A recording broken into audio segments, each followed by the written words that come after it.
Anne, où est-ce que l'on est? Alors aujourd'hui, on se situe sur la zone de Technolac.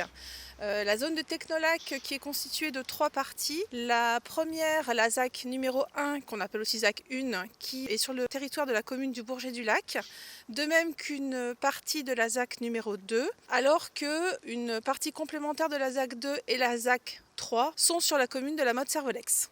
Dans le cadre de notre programme, dans la partie Une commune qui stimule, nous envisageons une restructuration complète de la ZAC 1 de Technolac avec une densification du bâti.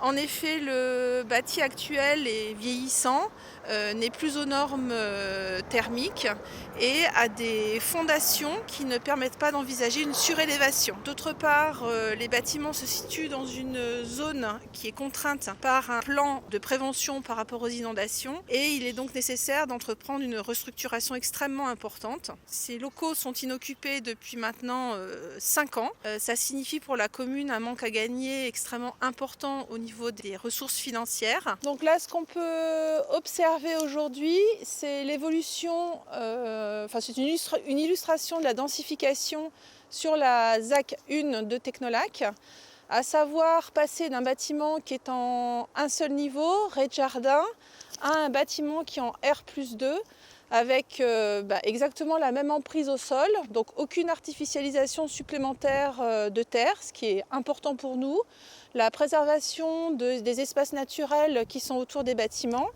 Et dans ce bâtiment devenu R+2, un premier niveau avec des ateliers, 2 niveaux supplémentaires avec des bureaux, plus adaptés à la demande actuelle et surtout qui répond aux nouvelles normes énergétiques puisque les bâtiments très anciens d'un seul niveau étaient de véritables passoires thermiques. Nous sommes sur la ZAC 1 et c'est une belle illustration de la capacité qu'on aurait de densifier sans artificialiser. Là, on est sur un grand parking qui est assez peu utilisé.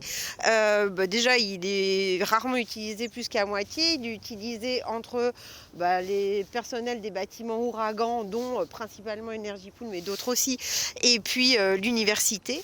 Et on pourrait avoir un bâtiment éventuellement ou de la mixité avec pas seulement de l'activité commerciale mais peut-être aussi même des logements ou ce qui favoriserait d'une part le fait que ce soit dynamique sur la totalité des plages horaires et puis d'autre part ça évite des déplacements.